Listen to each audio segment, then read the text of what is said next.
What's good, y'all? Welcome to another video, and I can't lie, this NBA tournament is kind of lit. It's kind of lit. Let's talk about it.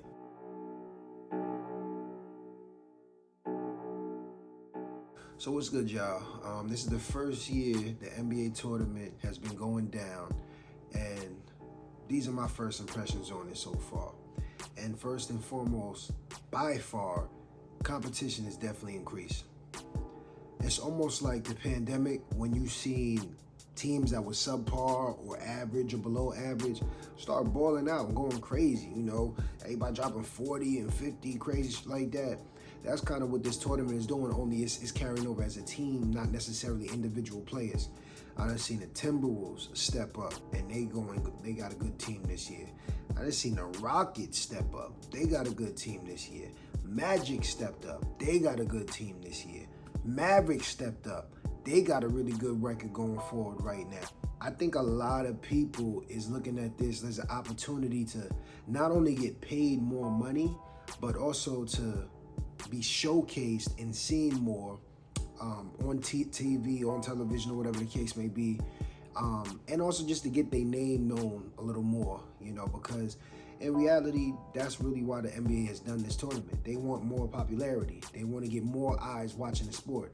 And they decorating the courts and got them looking all crazy and different colors, but they pop. You see what I'm saying? So I think that alone is just going to bring people in. Oh, I wonder what the court's going to look like this game, or when these two people play, or whatever the case may be.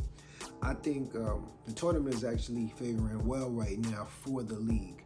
Will it bring new eyes? We don't necessarily know that yet. Although there has been good views and viewer ratings as of late, since the season has started. So that's a good thing. Will it carry over into the end of the season and after that quote-unquote tournament ends? We'll see. But I definitely like it from a standpoint of just competition, how competition goes. But with that out the way, we gotta talk about these teams now. First and foremost, I want to talk about the Lakers and the Suns, right? So the Lakers and the Suns had a battle yesterday, and it was a good game. It was definitely a good game, and I will say, it's almost like I look at Kevin Durant, and I feel like his comrades reached him, A lot of people may disagree. A lot of people may agree when they see where I'm coming from. You gotta look at it this way.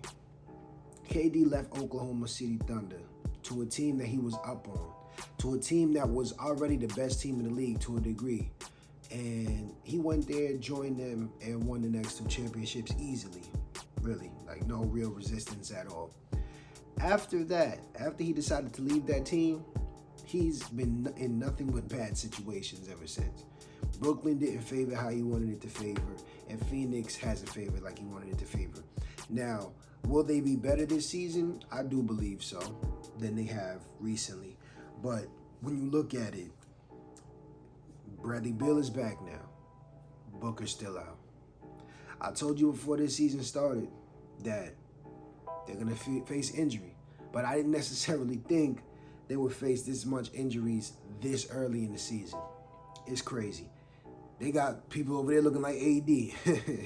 No pun intended, but I'm just saying, like, it don't really look good. But for KD to be the most reliable person on that team right now and balling the hardest on that team right now, that's kind of crazy when you really think about it, because he's the oldest one.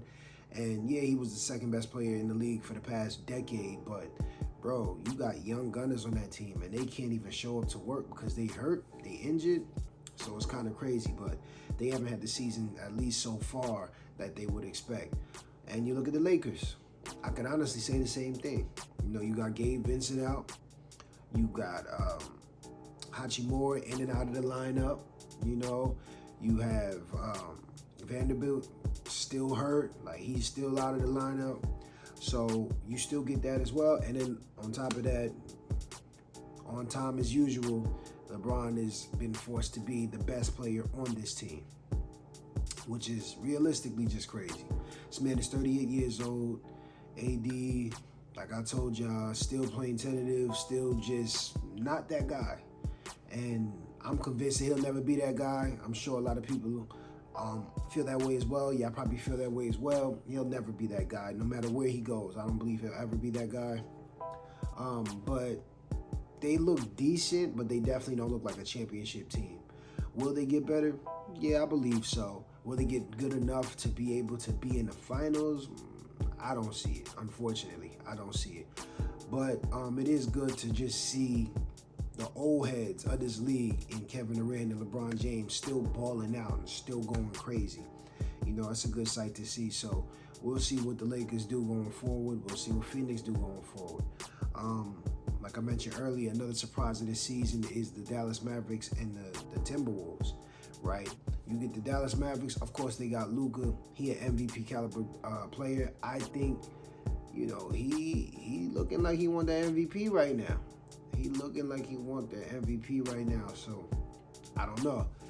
He might be able to get that. He might be able to get that. But he's scoring. He's going crazy. He's doing everything for his team. Kyrie's doing just enough. And he's fitting in his position, and they getting a lot of W's early on. I think that they could definitely go forward and be a top 5 seed going forward because they have a complete team, I believe. You know, and they have a lot of excitement behind them. They got a good fan base. People want to see them succeed. So I think they'll actually be good going forward. And then you look at the Timberwolves. Anthony Edwards was already on an interview mentioning what Steve Kerr had said to him while he was playing for Team USA. He had told him, yo, I wouldn't pick you with my first pick. You just don't work hard enough. I don't think you want it enough. And that definitely turned him up and made him go way crazy on his training camp and just going hard, showing up more often, showing up earlier to the gym and just pushing to be the best. And it's definitely showing right now. Like, he's definitely looking like an up-and-coming star that really is hungry to be one of the greatest players. And I definitely see him being one of the greatest, if not the greatest player in the league in the next 5 to 10 years, possibly 5. So we'll see what that looks like. But I think this tournament is definitely shaping up to be something to watch because teams are now playing like they really want to win. They're not playing like, yo, let me just get this check real quick. They playing like, yo, if I win this game, maybe I will get a bigger check here, but I also get to be seen here, and I also I'm able to build my name up, build my value up, you know. So I think it's cool. It adds a little bit of excitement to the game, and the NBA is looking good this year. I can't even lie to you. It's looking good. We will see if these top teams that we thought coming into the league will step up or if they'll fall off, you know, and vice versa. See if these teams that we was not looking at, will they remain at the top of the list or will they fall off? I don't know, but we will see. But y'all let me know what y'all think in the comment section below. Do you think this tournament has been going good so far, or do you think it ain't been the best? Let me know. Get in the comment section below. If you like this video, make sure you share, make sure you subscribe, and I'm out of here. Peace.